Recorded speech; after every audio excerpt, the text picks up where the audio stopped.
దేవుడు మాత్రమే, ఆయన యందు నమ్మిక ఉంచువాడు మాత్రమే దేనికి భయపడకుండా స్థిరంగా ఉంటాడు. ఇప్పుడు ప్రశ్న అడుగుతున్నాను, జాగ్రత్త వినండి. నీ నమ్మిక ఎవరి మీద? నీ నమ్మకం ఎవరు? నీ నమ్మకం వేటి మీద నీ కాన్ఫిడెన్స్ ఉంది?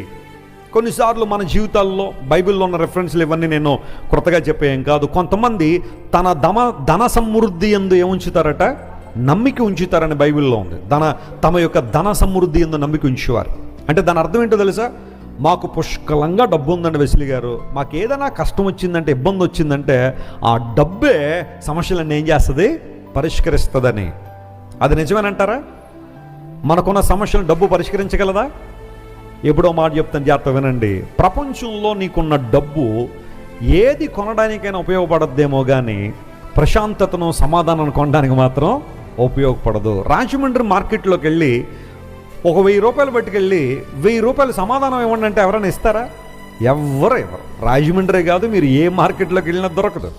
ప్రపంచంలో చాలా మార్కెట్స్ ఉంటాయి, చాలా వస్తువులు అక్కడ అమ్ముతూ ఉంటారు. నేను కొన్ని మార్కెట్స్ విజిట్ చేశాను వరల్డ్లో. టర్కీలో ఇస్తాన్బుల్ నేను వెళ్ళినప్పుడు టర్కీ దేశంలో ఒక మార్కెట్కి వెళ్ళాను. అక్కడ ఇంకా దొరకని వస్తువు అంటూ ఏది లేదనిపిస్తుంది. డబ్బులు ఉండాలే కానీ అన్నీ కొనుక్కోవచ్చు అక్కడ. దుబాయ్లో మార్కెట్ ఉంటుంది.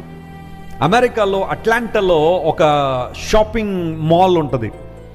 మీరు నమ్మండి, ఎక్కడ ఎంటర్ అయితే అటు బయటికి ఎగ్జిట్కి రావాలంటే 5 కిలోమీటర్లు వెళ్ళాలి, 5 కిలోమీటర్స్ నడవాలి లోపల నుంచి. అందరూ ఒక రోజులో కంప్లీట్ చేయడం కష్టం. దానికి మల్టిపుల్ డోర్స్ ఉంటాయి. ముందుగానే చూసుకుంటారు ఏ డోర్లోంచి వెళ్ళాలి, మనకు కావాల్సిన షాప్ ఎక్కడ ఉందో చూసుకునే వెళ్ళాలి. కానీ ఒకసారి అలా వెళ్ళి లోపల నడుచుకొద్దామంటే ఒక రోజు పడుతుంది. మీరు అదంతా నడవాలంటే 5 కిలోమీటర్లు ఉంటుంది షాపింగ్ కాంప్లెక్స్.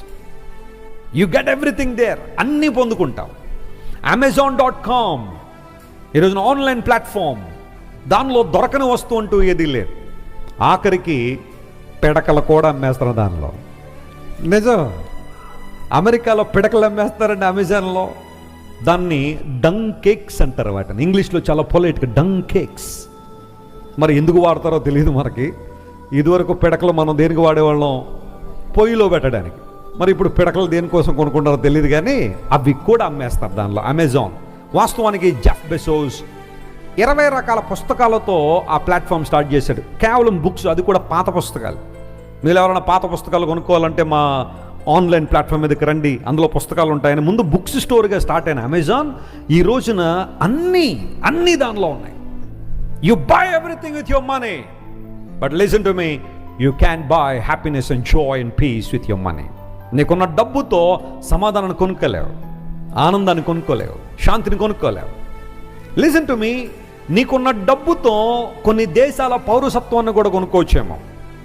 అమెరికాలో ఎవరైనా ఈ రోజున పౌరసత్వాన్ని కొనుక్కోవాలంటే మీరు H1B స్టేటస్లో అమెరికా కనుక ఉద్యోగం చేయడానికి వెళ్తే అట్లీస్ట్ 15 సంవత్సరాలు పడుతుంది మీకు పౌరసత్వం రావాలి అంటే, అమెరికన్ సిటిజన్షిప్ రావాలి అంటే. గ్రీన్ కార్డు ముందు ఇస్తారు, ఆ తర్వాత కపుల్ ఆఫ్ ఇయర్స్ మీరు అక్కడుండి ట్యాక్స్లన్నీ కడితే అప్పుడు సిటిజన్షిప్ ఇస్తారు. భారతదేశ పౌరసత్వాన్ని వదులుకోవాల్సి వస్తుంది. అమెరికన్ పౌరులుగా మీరు పరిగణించబడతారు. ఆ తర్వాత OCI కార్డు అని ఇంకోటి ఇస్తారు. ఇండియా వచ్చినప్పుడు అది వాడుకోవచ్చు.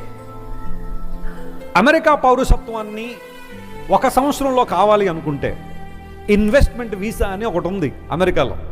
మీలో ఎవరైనా ఓపుకుంటే 8.5 కోట్ల రూపాయలు కనుక పెట్టుకోగలిగితే మీకు అమెరికా పౌరసత్వాన్ని ఇచ్చేస్తారు.